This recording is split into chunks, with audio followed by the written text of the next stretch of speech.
Hey everyone, welcome back to my channel, Book Talks with Yo.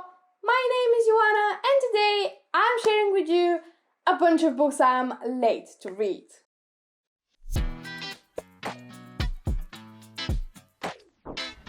So, if you've been on my channel for a while, you probably know how bad I am at keeping up with my TBR pile, as I keep adding books there and I keep just not reading them. They keep staying on my TBR pile, either on my shelves or on my ebook or just on my TBR, and I keep choosing new books to read or just random books that I see and I'm like, yes, I'm gonna read those books instead of the ones that I already have and I have been sitting on my shelves for ages. But I will read them all eventually, or at least this is what I'm telling myself.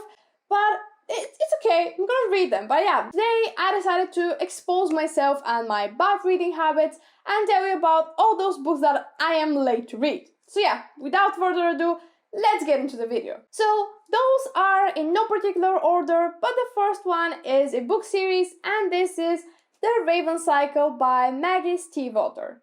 And this is the first one. This is The Raven Boys. There are 4 books in this series. Oh, at least this I do know. And those books have been sitting on my TBR for so long. Honestly, it feels so long. I added them to my autumn TBR last autumn. I didn't read them.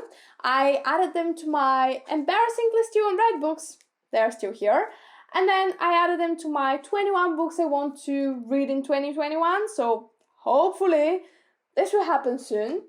But yeah, now I have the first one in the series, so I have no excuse to just not read them. But what I do know about this book and the series overall is that we have those 5 people, those 5 friends who embark on this adventure in Virginia as they're trying to find the Welsh king who is buried in Virginia. I'm not sure about this plotline, but I do know this. And I also know that we have this girl, Blue, who is the daughter of a psychic, and I think that her aunt is also psychic, but she doesn't have those abilities, or at least the only power that she has, that she knows of, is that she makes other people's powers stronger when they're around her. But everything changes when one day she is with her aunt and her mom looking at the spirits, and she sees one boy, I think his name was Gansley, and she sees that boy and she's immediately drawn to him. And another very important fact about Blue is that she has been told ever since she was a little child that she will kill her first love when she kisses him. So if she falls in love with her true love, if she kisses him, she will kill him. So yeah, Gansley is either her true love or the person she will kill. So this sounds so intriguing, and I'm honestly questioning myself on why I still haven't picked them up. Next up is another book series, and this is A Song of Ice and Fire by George R.R. Martin. They're right there. I'm not going to pick them up because they serve as a bookshelf right there. But yeah, most people know about this series from the TV series adaptation that was on Game of Thrones. But yeah, I was also, by the way, late to watch those series as well, but I wasn't that late. I did watch them, but by the time that everyone was complaining about season 8, I was still watching The Red Wedding. So yeah, you know how late I was. But eventually I binge watched kind of the last few seasons, and then I wanted to read the books.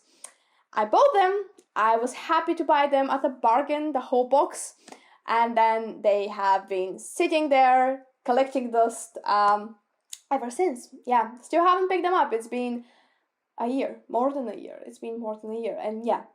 But I will eventually. My excuse for now is that it's just very intimidating, because with series, I usually like to completely get immersed into those series that I'm reading, and with fantasy, you know how not demanding that is, but how engulfing that is. And when I start reading a series, I just cannot pick another book while I do that, and those are hefty, so yeah.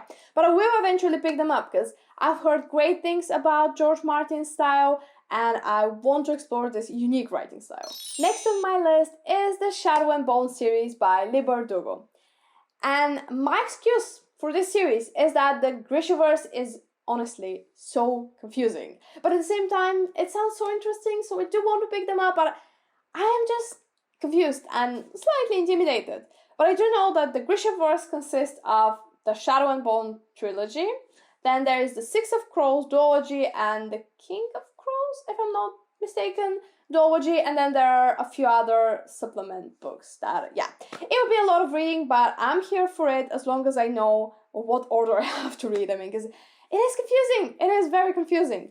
But essentially, the Shadow and Bone trilogy is the one that sets up the Grishaverse, and I think in the first book of the series, which is Shadow and Bone, the other two I think are Siege and Storm and Rise and something. I'm not sure. I will check it out later. But the first one is Shadow and Bone. And in this one, we see this young girl, Alina, who is thrust into this magical world because she finds out that she has some special powers and she is destined to do something great. And she becomes part of the Grisha, which is the most elite warriors, I think. Kind of. I know that it's very confusing, but I'm confused as well, so bear with me, please. But yeah, she is thrust into this world, into this Grisha people, I guess, and she starts training in order to defeat the Shadowfold under the Darkling. And the Darkling is the leader of the Grisha, this magical elite. And the Shadowfold is this impenetrable darkness full of monsters who are thirsty for human flesh. Yes, I am still confused, but I am very interested and my curiosity is piqued and I just want to learn more about the Grishaverse, although I am still intimidated, but hopefully once I start reading it will make a lot more sense to me. And I also know that there was recently a Netflix adaptation of the first book of Shadow and Bone, and I do want to watch the series, but in order to watch the series, I want to read the books first. Next series is Truly Devious by Maureen Johnson. It is YA, it is mystery, it is crime, and it is set in school. I cannot tell you why I still haven't picked it up. Maybe it's because I'm a scaredy cat and that sounds kind of creepy. But yeah, I'm still interested, so I still will pick it up at some point, hopefully. But a bit about the history behind the story, behind this trilogy, is that we have this academy, this fancy private school that is for the greatest inventors, thinkers, and artists in the world.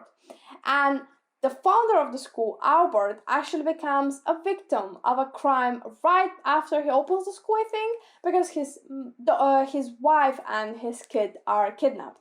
And the mystery behind this is so big that it turns into America's biggest unsolved crime. It hasn't been cracked yet. But this is before this young, bright, and smart girl, Stevie Bell, I think, comes to this academy, and she has a passion for true crime, and she is devoted to solving this crime, solving this mystery. But everything becomes even more tense when there's another murder that happens, which, as I said, I'm a scaredy cat, so we'll see how I deal with this. But there's another murder that happens, and all of a sudden those two mysteries are interwoven, and the only one who can solve them is Stevie Bell. So yeah, I'm excited to read it. I'll be scared for sure, but I'm still excited. Another series that I'm very late to read is the ACOTAR series, or A Court of Thorns and Roses by Sarah J. Maas. This series has been out for so long and people have been talking about it everywhere, from TikTok to BookTube, Bookstagram, just everywhere. I've read rather mixed reviews, but I'm still excited to check it out for myself and see what the buzz or the dislikes are about. I just want to see for myself and see which category I fall into.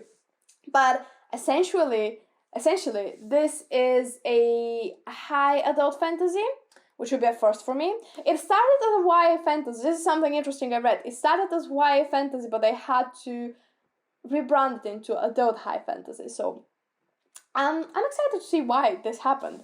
And as well as that, it is kind of based on the ballads of Tamlin, which is part of the Anglo-Scottish tradition of ballads, so I'm interested in this.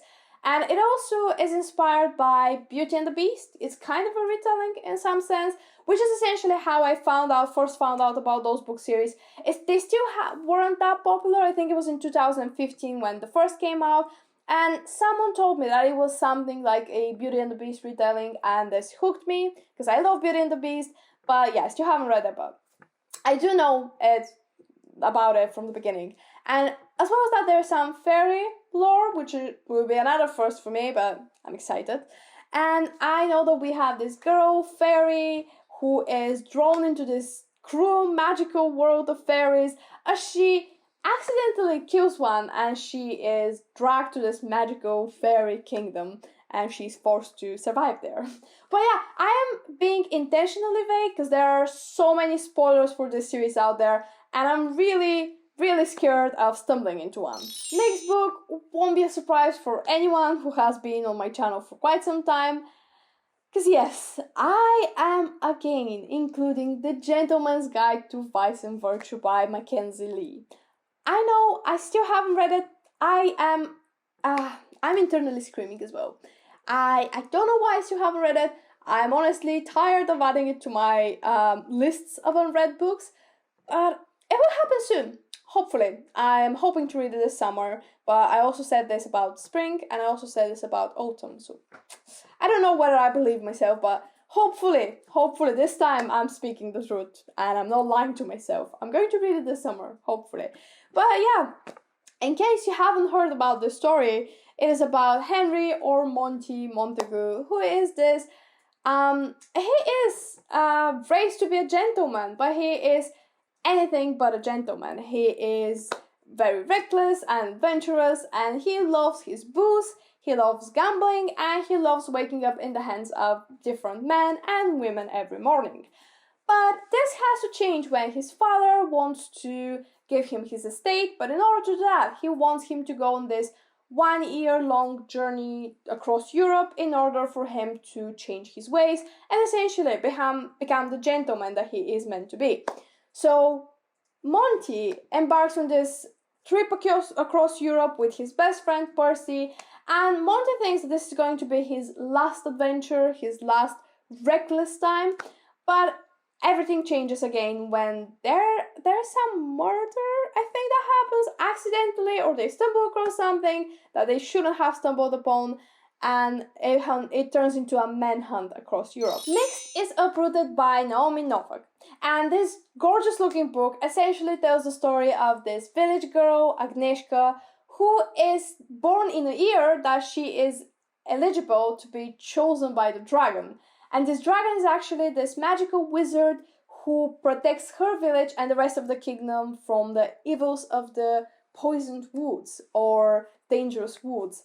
And this dragon comes every 10 years and he chooses a girl from her village to live with him up in his tower.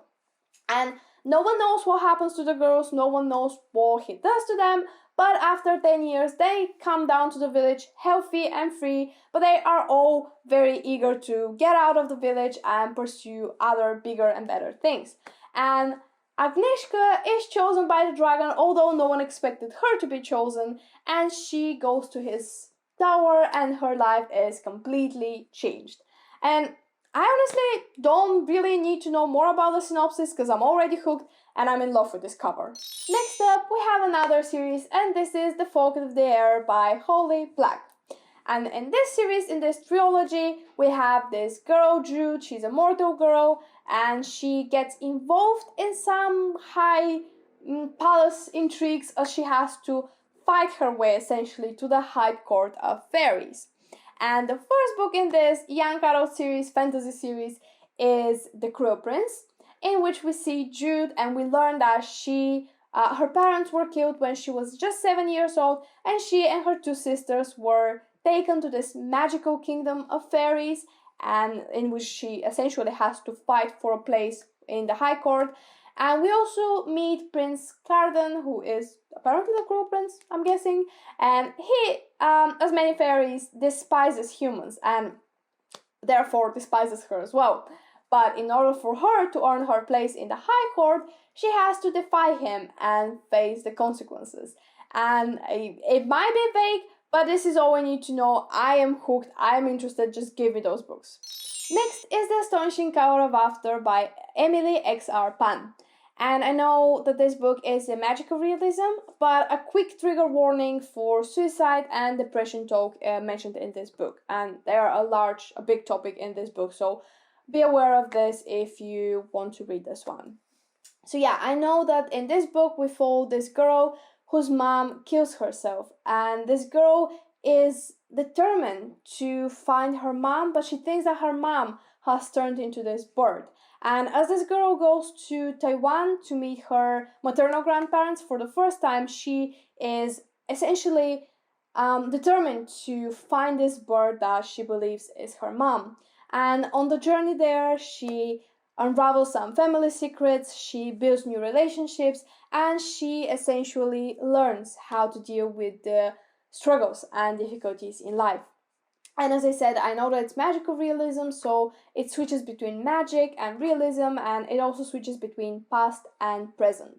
I am vague, but this is all the synopsis tells me, and this is all that people mention when they talk about this book, because it is a book that is a whole different experience, so it is better if you go into it knowing as little as possible, so this is what I will do. And last but not least is Sadie by Courtney Summers. In this book we have two sisters, Sadie and Mattie, and one of them has been brutally murdered, and the other one swears vengeance and seeks to find the person who killed her sister and avenge him. But the thing about this book is that it is told in a dual perspective, I think, or at least it switches between past and present. And the past we see through the eyes of Sadie, and the present we hear about from a true crime podcast that investigates the murder of one of the sisters and the disappearance of the other.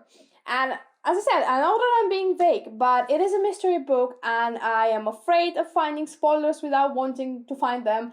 So I just want to go into it knowing this much information because this sounds enough.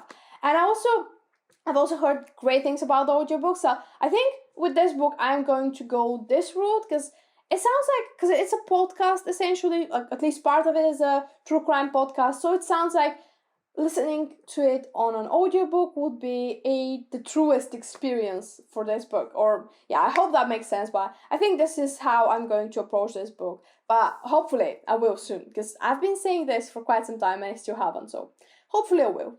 So that pretty much wraps up today's video. I really hope you enjoyed watching, and if you did, please don't forget to hit the subscribe button so you don't miss out on my new videos. Please let me know down in the comments if you've read any of those books, which probably you have if you're not me, and what were your thoughts on them. Thank you again for watching, and I really hope to see you all next time. Until then, have a smiley week. Bye!